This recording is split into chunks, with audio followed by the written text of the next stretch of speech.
My name is Natalie, and I'm 28 years old. I work as a freelancer now, but I met my husband while I was still working at a company. He fell in love with me the first time he saw me, mostly because of our business relationship. He once told me, "I like your face." I felt flattered by that, so I accepted his offer to go out with him. That's how our relationship started. When we were dating, my husband was very kind and always tried to make me happy. Just before we got married, I quit my job. I had been working at the company for a long time and wanted to try freelancing, which I had always dreamed of doing. Later, I found out that freelancers can be just as busy as anyone else. I thought freelancing from home would be perfect because I could stay close to my child when he or she was born. But my mother-in-law didn't like the idea. She often complained that I didn't work outside the home. Every time we visited my in-laws, she would ignore me. My father-in-law, Alex, was different. He supported me. He told me, "It takes skill to make money from home. Natalie must be very talented. After all, she graduated from a good university and worked for a big company." But my mother-in-law didn't see it that way. She thought it was lazy for me to stay at home while she was still working part-time. She wasn't happy when Alex praised me. She scowled, and my husband, who was standing next to her, was busy playing a game on his smartphone and didn't seem to care. In a sweet voice, my mother-in-law asked my husband, "Derek, why did you marry someone lazy like Natalie?" He replied, "Well, I like her face, and she's good at doing housework." She wasn't impressed. "I don't think she's that beautiful," she said. Derek shrugged. "I thought I'd have to settle for someone unattractive because no one would ever look at me that way." My mother-in-law responded, "Oh, Derek, you could have married a super beautiful woman. My name is Natalie, and I'm 28 years old. I work as a freelancer now, but I met my husband when I was still working at my old company. He fell in love with me at first sight because of our work relationship. He told me, 'I like your face.' I was flattered, so I agreed to go out with him. That's how we started our relationship. When we were dating, he was very kind and always tried to make me happy. Right before we got married, I decided to quit my job. I had worked in the company for a long time and always wanted to try freelancing, but I soon realized that freelancers can be just as busy. I thought working from home would be easier for me, especially when we had a child, because I could take care of the baby and work at the same time. However, my mother-in-law didn't like the idea. She often complained that I didn't work outside the house. Every time I visited her, she would ignore me. On the other hand, my father-in-law, Alex, was supportive. He said, "It takes a lot of skill to make money from home. Natalie must be very talented. She graduated from a good university and worked for a big company." But my mother-in-law disagreed. She thought I was lazy for staying at home while she still worked part-time. When my father-in-law praised me, she got upset. She scowled, and my husband didn't seem to notice. He was too busy playing a game on his phone. Then, in a sweet, almost childish voice, my mother-in-law asked my husband, "Derek, why did you marry someone lazy like Natalie?" He replied, "Well, I like her face, and she's good at doing housework." She wasn't impressed. "I don't think she's that beautiful," she said. Derek shrugged and said, "I thought I'd have to settle for someone less attractive because no one else would look at me like that."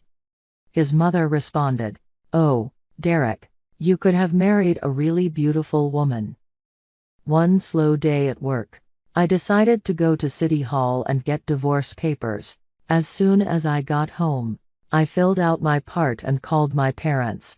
They were furious when they heard about the things my husband and mother-in-law had said about me. "We didn't let you marry him to be treated like this," they said angrily.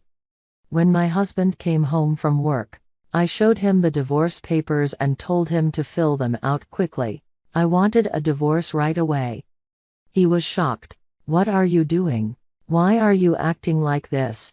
Are you being hysterical? He asked. I told him, I don't know why I'm still with you. He tried to defend himself. I care about you. All I ever think about is you, Natalie. But I just replied, you're lying. Because I had recently found out that he was cheating on me. One day, I was brushing my teeth and saw that he had left his phone in the dressing room. I didn't mean to snoop, but I accidentally saw a message. It said, I want to make out with you again. Your kiss was so good. It made me feel like a god.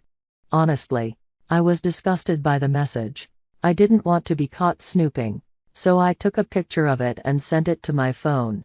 Then, I hired a private investigator to check on his behavior. It turned out that my husband was seeing a young woman from his work, and it wasn't just one woman. He was involved with several girls.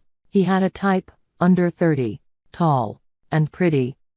I was furious, but I knew if I gave him the divorce papers now, he would just ignore them. So, I decided to go back to my parents' house to get help with the divorce. One Saturday, my husband suggested we visit his parents again. I didn't want to go because my mother-in-law always ignored me. But he said, my mom wants us to come over today. Oh really? Well, don't be like that. Just get ready, my husband said. I sighed. I love getting ready just to be ignored. No one's ignoring you. It's all in your head, he replied.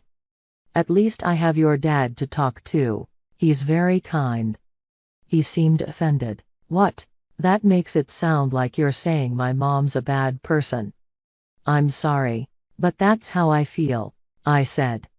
I remembered that my father-in-law had recently shown interest in blogging, so I brought my laptop with me. He's not even 60, but he doesn't really know how to set up a blog yet. I thought maybe I could do my work and also teach him a bit about blogging.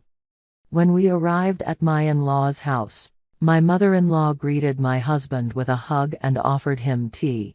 But, of course, she didn't offer me any. I laughed quietly to myself, knowing how much she clearly disliked me. As I sat down, my father-in-law seemed excited. Wow, so this is how you make a blog? He asked. Yes, it's easier than you think, I replied. I thought it would be harder. Is tagging very difficult? It's easy once you get the hang of it, I assured him. Oh, Natalie, I'm sorry for asking you about your blog when you have work to do.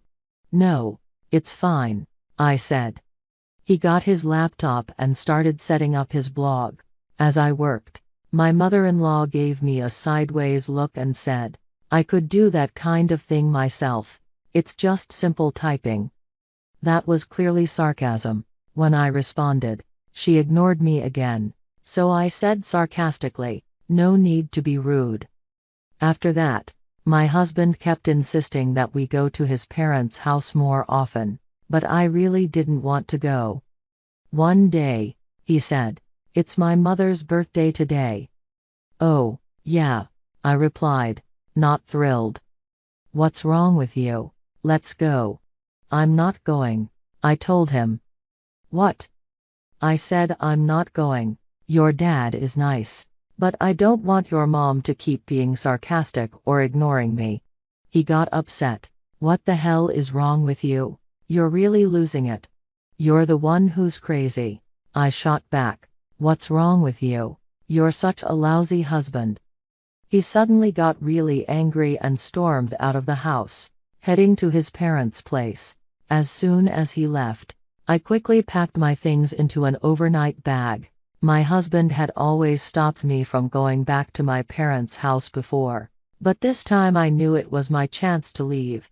Does my husband even care about me, or is he just afraid to get divorced because it would bring shame to his family? Maybe he feels guilty about the affair. Either way, it doesn't matter to me. I'm going to get a big alimony payment out of him.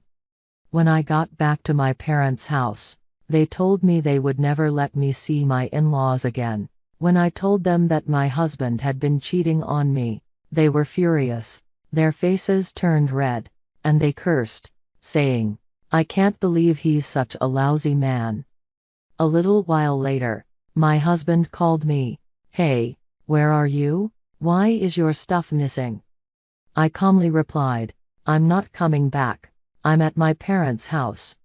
"What? What are you talking about? Are you stupid for going back to your parents?" "No, you're the one who's stupid. Not only do you look down on me, but you're cheating on me too." He sounded defensive. "Well, you thought you were a good kisser, huh? I had to pretend all these years, but from the first time I kissed you, I thought you were terrible." He seemed shocked. "Why would you say that?" "I don't care anymore. It's disgusting. I'm divorcing you." He panicked. "Wait, if you divorce me, you'll ruin my reputation." "You're so full of yourself," I said and hung up. A few hours later, my husband showed up at my parents' house with his parents. My mother-in-law looked like she was about to say something, but before she could, my father-in-law, Alex, spoke up. He turned to my father and said, "Sir, I'm really sorry for everything we've done. I wish I could have done more to help Natalie."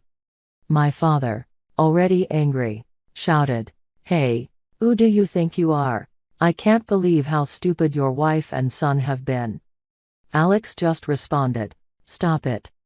Actually, my father-in-law, Alex, had also been wanting a divorce from his wife, and my decision gave him the push he needed. "What?" I was shocked. He then revealed that his wife, my mother-in-law, had been having an affair with the manager of the store where she worked part-time. Alex had found out about it recently and had been waiting for the right moment to divorce her. When my mother-in-law heard this, she started crying and begged me not to divorce her son. But soon, both she and my husband lost their tempers, completely stunned. My parents were just as shocked. After that, my husband and I divorced. Soon after, Alex divorced my mother-in-law as well.